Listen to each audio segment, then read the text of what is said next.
여러분 믿기 어렵겠지만 우리가 피 땀 흘려 모은 한 푼, 두 푼의 재산이 지난 정권의 손에 의해 숫자 노름으로 조작됐다는 사실 아십니까? 감사원 공식 발표에 따르면 문재인 정부는 무려 102번도 넘는 정확히 102차례나 주택가격 기초 데이터를 고쳐서 의도적으로 집값 상승률을 낮춰 잡았습니다. 상승률이 낮아지면 재건축 초과이익 부담금이 기하급수적으로 늘어난다는 걸 알면서도 말이죠. 그 결과 재건축을 준비하던 조합들은 시세 차익을 제대로 인정받지 못해 몇 천만 원에서 많게는 수억 원까지 부담금을 추가로 물어야 했습니다. 피해 총액만 계산해도 최소 1조 원, 말 그대로 천문학적 규모입니다. 지금 이 순간에도 전국 각지의 재건축 조합장이 긴급회의를 열어 공동소송 준비에 나섰고, 당시 정책 핵심에 있던 김현미 전 국토부 장관, 김상조 전 정책실장, 황덕순 전 일자리 수석 같은 실명 인사들을 상대로 손해배상 청구서가 산더미처럼 쌓이고 있습니다. 그런데 더 기가 막힌 건 31명의 통계 조작 관료 중 무려 18명이 여전히 승진해 국장 대사관, 참사관 자리까지 꿰차고 있다는 점입니다. 내 돈이 새나간 원인을 만든 인물들이 오히려 꽃길을 걷고 있다는 현실, 과연 정의가 살아있다고 할 수 있을까요? 불과 몇 년 전 이들은 집값 상승률이 11%밖에 안 된다며 방송 카메라 앞에서 집값 보합 프레임을 뿌렸고 감정원 통계를 맹신하라며 국민을 속였습니다. 최저임금 급등으로 통계가 비정상적으로 튀자 있을 수 없는 수치라며 문서 수정을 지시한 사례까지 드러났습니다. 이 모든 과정에서 국민재산권은 헌법이 보장하는 최후의 보호막도 없이 침해당했는데 정작 책임자는 모르쇠로 일관하고 있습니다. 여러분은 이처럼 조직적 통계 조작이 1조 원대 소송으로 번질 것이라는 사실, 언론이 얼마나 크게 다뤘는지 기억하시나요? 왜인지 주요 방송은 조용하고 포털 메인에도 잘 보이지 않습니다. 혹시 내 집 마련을 꿈꾸며 정부 정책을 믿었던 40대, 50대 가장들이 당한 피해 규모가 수치로만 존재하는 남의 일처럼 묻히는 건 아닐까요? 오늘 영상에서 우리는 조작 과정의 세부 증거와 핵심 인물들의 실제 발언, 그리고 앞으로 예고된 법적 정치적 후폭풍을 순서대로 파헤칠 예정입니다. 끝까지 보시고 여러분의 소중한 의견 반드시 댓글로 들려주십시오. 아직 끝나지 않았습니다. 지난 정권이 활용한 통계 조작의 수법은 생각보다 훨씬 교묘하고 치밀했습니다. 핵심은 분양가 상한제, 투기지역 지정, 재건축 초과이익 부담금 산정 같은 정책 결정의 출발점이 되는 원시 데이터를 손대는 것이었는데, 여기서 원시 데이터란 한국부동산원과 통계청, 국토부 내부 시스템에 처음 입력되는 실거래 가감정 승인 공시가 등의 기초 숫자를 뜻합니다. 이 숫자가 현실보다 은밀히 깎이면 이후 단계에서 만들어지는 평균 상승률, 전월 대비 지수 연간 변동률이 줄줄이 낮아집니다. 정부는 낮아진 지표를 근거로 주택시장이 안정적이라는 명분을 앞세워 분양가 상한제를 강행했고, 동시에 투기지역을 과도하게 묶어 매매를 사실상 얼려버렸으며, 재건축 초과이익 부담금을 산정할 때도 집값이 덜 올랐다는 전제가 깔렸으니 당연히 상승률을 빼고 난 차익이 줄어든 것으로 계산되었습니다. 문제는 이 계산 방식이 오히려 부담금을 폭등시키는 도화선이었다는 점입니다. 왜냐하면 재건축 부담금 공식은 종료 시점 가격, 개시 시점 가격 개발비의 공식 상승률을 곱해 빼주는 구조인데, 상승률이 낮을수록 빼주는 금액이 적어지고 결국 조합이 내야 할 부담금이 기하급수적으로 커지기 때문이죠. 조합원 입장에서는 시세가 실제로 10억 원 뛰었어도 정부가 5억 원만 뛰었다고 우기면 나머지 5억 원은 상승분이 아닌 초과이익으로 분류돼 부담금으로 전가됩니다. 여기서 단독 세대당 수억 원씩 추가로 거친 사례가 속출했고, 전국적으로 합산했을 때 피해액이 최소 1조 원이라는 감사원 추정치는 결코 과장이 아닙니다. 이 어처구니 없는 조작 프로젝트를 지휘하거나 제가 했던 실명 인물들을 짚어보면 더 분노가 치밀어 오릅니다. 당시 문재인 전 대통령은 청와대 경제 라인의 부동산 통계만큼은 정부 관리를 철저히 받으라고 주문했고, 실제 실무를 총괄한 김현미 전 국토부 장관은 내부 회의에서 서울 집값 상승률이 11%밖에 안 된다는 숫자를 들이밀며 집값 보합을 연출하도록 지시했습니다. 국토부 간부가 현장에서 체감 상승률이 30%를 넘어간다고 보고하자 김 장관은 그렇게 잡히면 정책 실패로 비칠 수 있다며 측정 방식을 바꾸라고 질책한 대목이 감사원 문서에서 확인됐습니다. 이어서 김상조 전 청와대 정책실장은 국토부와 부동산원이 우수한 국산 통계를 갖고 있다는 점을 홍보하라며 언론 대응 매뉴얼까지 배포했고, 기자 브리핑용 Q&A에는 집값 상승세는 과장됐다, 투기 세력이 언론 플레이한다 같은 문구가 빨간 줄로 표시돼 있었습니다. 황덕순 전 일자리 수석은 최저임금 급등 직후 고용 통계가 악화되자 있을 수 없는 수치, 원데이터 다시 보라는 말을 남겼고, 실제로 통계청 담당자가 재검증이라는 미명 아래 값을 고친 정황도 드러났습니다. 더 놀라운 건 실무를 맡아 펜을 들었던 공무원 31명의 행로입니다. 이 중 18명은 문재인 정부가 끝난 뒤에도 승진해 과장국장직을 꿰차거나 외교부 초대형 대사관의 경제참사관, 국토부 해외건설협력관 등 황금보직으로 영전했습니다. 일부는 성과가 인정돼 정부 포상까지 받은 것으로 확인됐는데 바로 이 현직 관료들이 지금 감사원 조사 결과를 무력화하려 노력하고 있다는 제보도 나옵니다.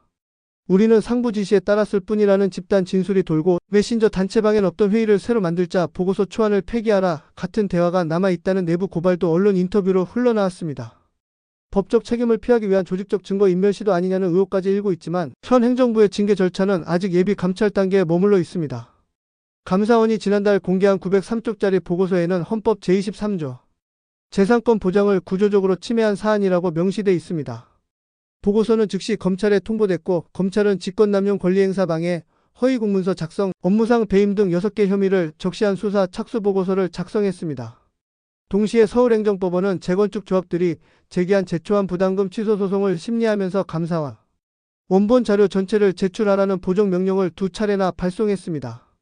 국토부는 처음엔 감사 진행 중이라 제출 곤란을 이유로 버텼지만 보고서가 최종 확정된 이상 법원이 증거로 채택하는 건 시간 문제입니다. 실제 소송이 본안으로 넘어가면 정부가 패소할 가능성이 높다는 게 다수 법학자의 중론인데 왜냐하면 조작 지시 데이터 수정정책 결정 금전적 손해 발생이 선명한 인과로 연결돼 있어서 직접 피해를 입증하기 수월하기 때문이죠. 구상권까지 거론되는 이유도 동일합니다. 국가가 1조 원 배상하면 세금으로 메꿔야 하니 최종 책임을 당시 의사결정권자에게 돌리라는 여론이 폭발적으로 커질 것이 불보듯 뻔합니다. 여기서 보수 진영이 특히 문제 삼는 대목은 두 가지입니다. 첫째, 통계 조작으로 막대한 부담금을 떠안은 평범한 4,050대 가장들이 그동안 정부를 믿고 재건축 재개발에 참여했다가 신용불량 위기에까지 몰렸다는 사실입니다. 둘째, 그 피해가 확인됐음에도 윤석열 정부가 아직 직접 수사, 지시나 특별감찰 확대 같은 화끈한 조치를 내리지 않았다는 점입니다. 한 보수 성향 변호사는 촛불로 정권을 잡았던 사람들이 뒤로는 숫자를 조작해 서민 피를 빨았다. 지금이라도 특검 카드를 꺼내야 한다고 말했습니다. 반면 여당 일각에선 특검은 야당이 방탄용으로 악용할 수 있다. 감사원 검찰 라인으로도 충분하다는 의견이 나오며 내부 이견이 표면화되고 있습니다. 정치권이 갈팡질팡하는 사이 소송 시효를 지키려면 조합원들이 지금 당장 소를 제기해야 하는데 문제는 부담금 산정 과정에 쓰인 원본 로그 파일과 거래 신고 원장 등이 국토부 서버 깊숙이 잠겨 있다는 점입니다. 변호인단은 강제 집행을 위해선 법원이 서버 압수수색 영장을 발부해야 한다고 촉구하고 있지만 행정기관 압수수색은 선례가 드물어 법원이 주저할 공산도 큽니다. 그렇다면 앞으로 어떤 시나리오가 펼쳐질까요? 만약 법원이 감사원 자료를 그대로 받아들이고 재건축 조합 손을 들어준다면 국가는 손해배상은 물론이고 경제정책의 신뢰 기반까지 무너지는 치명타를 입습니다. 그러면 대법원 판례에 따라 기획위반 승인 과정에서 서명한 공무원과 장관, 대통령에게 구상권 청구가 가능해집니다. 해외에서도 독일, 일본이 공공통계 조작 책임자를 개인 재산으로 물린 전례가 있어 문제 임기면 미김상 조항덕순 사인방에게 최소 수천억 원이 청구될 수 있다는 분석이 보수 경제지 일면을 장식했습니다. 이 경우 야권은 정치보복이라 반발하겠지만 여론은 주머니 터진 국민들 편으로 기울 확률이 높습니다. 1조 원 피해액이 줄곧 뉴스 헤드라인을 장식하면 중장년층은 정권이 바뀌어도 책임을 안 묻네? 라는 실망을 넘어서 정치적 분노로 옮아갈 공산이 큽니다. 내년 총선과 대선 구도가 어떻게 흔들릴지는 두고 볼 일입니다. 여러분, 여기서 중요한 건 숫자 노름이 절대 사소한 행정착오가 아니라는 점입니다. 통계 조작은 헌법이 보장하는 재산권을 정면으로 침해한 범죄 행위이며 서민 중산층의 노후 준비마저 빼앗아간 배임입니다. 그런데도 해당 인물들은 해외 파견이든 여당 연구원 자리든 교수 초빙이든 버젓이 활동 중입니다. 어떻게 이런 일이 가능했을까요? 정치적 코드 인사가 승진에 유리했던 인사 시스템, 언론의 셀프 검열, 시민단체의 침묵 등 복합 요인이 있었겠지만 결국 가장 큰 책임은 국민의 눈을 속여가며 부동산 안정이라는 허울을 만들었던 청와대 컨트롤타워에 있습니다. 이제 감사원 보고서 내용이 사법부 증거로 넘어가는 만큼 국가배상구상권 형사 처벌 3단 콤보가 현실화할지 여부가 관전 포인트입니다. 다음 파트에서는 903쪽 보고서 속 공개되지 않은 회의록과 카카오톡 단체방 캡처 그리고 엘리트 관료들이 어떻게 승진 심사를 통과했는지 인사 기록을 통해 낱낱이 들여다보겠습니다. 아직 본 게임은 시작도 안 했습니다. 계속 지켜봐 주십시오. 가장 먼저 현실화될 절차는 재건축 조합들이 제기할 1차 손해배상 청구입니다. 이미 준비 중인 대표 소송만도 20여 건, 피해 조합원 수는 수만 명에 달합니다. 이들은 감사원 보고서에서 확인된 통계 조작 사실과 조작, 지시 라인이 문서로 남아있다는 점을 근거로 정부가 고의과실로 재산권을 침해했다는 주장을 펼 예정입니다. 민법 750조 불법행위 책임을 물어 국가가 1차로 배상하게 되면 여기서 끝이 아니라 구상권 도미노가 작동합니다. 국가는 세금으로 먼저 물어준 뒤 손해액과 소송 비용은 물론 매일 붙는 지연이자까지 계산해 당시 의사결정자에게 순차 청구하는 구조인데, 대상은 문재인 전 대통령, 김현미 전 국토부 장관, 김상조 전 정책실장, 황덕순 전 일자리 수석 등 통계 조작 지휘 승인 라인의 핵심 인물들입니다. 손해배상액이 1조 원을 넘어설 가능성이 큰 데다 민사소송특례법에 따라 지연이자가 연 12%까지 붙을 수 있어 실질 부담은 천문학적 수준으로 치솟습니다. 가령 1조 원이 확정된 뒤 1년이 지나면 1조 1천억 원을 넘기고, 재판이 길어져 34년이 지나면 국채 한 해 발행액에 버금가는 액수가 고스란히 청구됩니다. 전직 대통령이나 장관이 개인 재산으로 충당하지 못한다면 어떻게 될까요? 해외 사례를 보면 독일 베를린 공공주택 통계 조작 사건에서는 연루 공무원들의 퇴직연금이 압류됐고, 일본 재무성 허위 보고 사건에선 전직 장관이 보유 부동산을 경매에 넘겼습니다.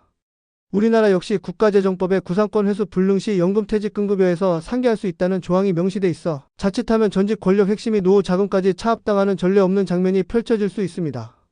여기에 민사 책임과 별개로 직권남용 권리행사 방해, 허위 공문서 작성 및 행사 혐의가 형사 절차로 연결되면 사태는 한층 중대해집니다.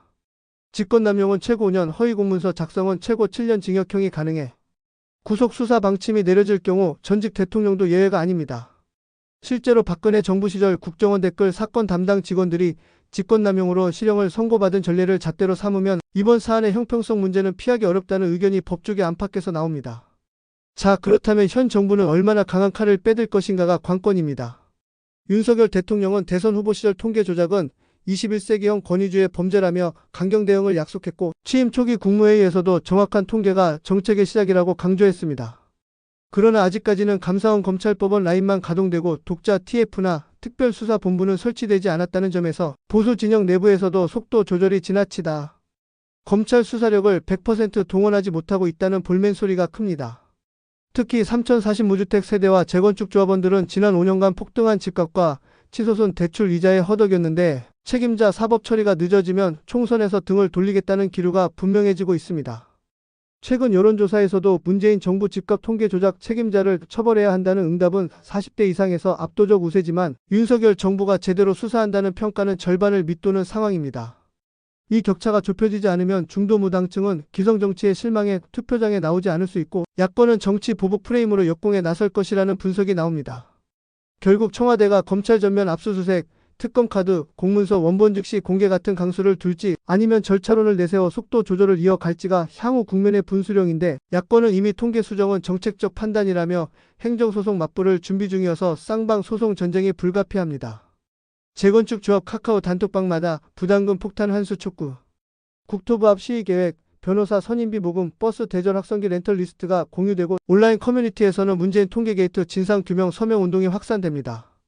이는 단순 배상 문제가 아니라 정권 5년짜리 실험에 희생된 3040세대의 좌절과 분노를 결집시키는 촉매가 되고 있습니다. 특히 수도권 일기 신도시 조합과 강남권 단지는 2027년 이후 초과의 환수제 연장 여부가 걸려있어 부담금 문제를 해결하지 못하면 표로 심판하겠다는 메시지를 공개적으로 띄우고 있으며, 야당 일부는 피해자 모임을 총선용 민심 창구로 활용할 움직임도 보입니다. 현 정부가 이들에게 명확한 해결책을 제시하지 못하면 통계 조작 이슈는 단순 행정 비리를 넘어 거버넌스 신뢰를 뒤흔드는 메가톤급 변수가 될 것이라는 경고가 나오고, 모든 시계는 이미 빠르게 돌아가기 시작했습니다. 여러분, 이 사건은 결코 단순한 통계 오류나 행정 착오가 아닙니다. 헌법이 보장한 재산권을 국가가 조직적으로 침해한 말 그대로 시대의 스캔들입니다. 정부가 공식 통계를 조작해 서민과 중산층의 피같은 자산 가치를 왜곡했고, 그 결과 수많은 재건축 조합원과 무주택 실수요자, 그리고 집값 폭등에 내몰린 3040세대가 막대한 손실을 떠안았습니다. 이제 곧 법정에서 진실의 시험대가 펼쳐집니다. 만약 국가가 패소해 손해배상 판결이 확정된다면 그 돈은 국민 세금으로 먼저 물어야 하기에 결국 우리 모두의 지갑에서 또 한 번 빠져나가게 됩니다. 그러면 국가는 당연히 구상권 칼날을 통계 조작을 지시방조한 실명 책임자들에게 돌릴 수밖에 없습니다. 문재인 전 대통령, 김현미 전 국토교통부 장관, 김상조 전 청와대 정책실장, 황덕순 전 일자리 수석 등 핵심 라인에는 손해액과 지연이자, 소송 비용까지 포함한 천문학적 청구서가 날아들 전망입니다. 직권남용과 허위 공문서 작성 혐의가 형사로 인정될 경우 단순히 돈으로 끝나지 않고 실형 선고 가능성까지 열려 있습니다. 여러분께 묻겠습니다. 집값 통계 조작 어디까지 파헤쳐야 정의가 바로 선다고 생각하십니까? 책임자 전원 사법 처리가 답이라고 보신다면 지금 영상에 좋아요를 눌러주시고 여러분의 분노와 의견을 댓글로 남겨주세요. 여러분 한 분 한 분의 목소리가 여론을 움직이고 여론이 정치와 사법부를 압박해 진실 규명의 속도를 결정합니다. 구독과 알림 설정을 해두시면 곧 열릴 1차 손해배상 선고 공판, 형사 기소 여부, 국회 특별검사 도입 논의, 헌법재판소의 최종 판단까지 실시간으로 전해드리겠습니다. 이 채널은 오로지 사실과 데이터로만 국가정책의 허와 실을 검증하고 피해받은 국민의 권리를 되찾는 데 앞장설 것을 약속드립니다. 우리는 진실을 밝히고 책임을 물을 때까지 결코 멈추지 않을 것입니다.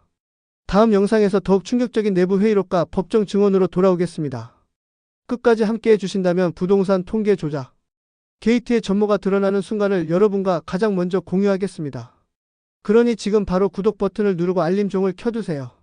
그리고 주변 지인에게도 이 영상을 공유해 더 많은 국민이 함께 분노하고 행동에 나설 수 있도록 힘을 실어주시길 바랍니다. 여러분의 참여가 정의를 앞당깁니다. 감사합니다.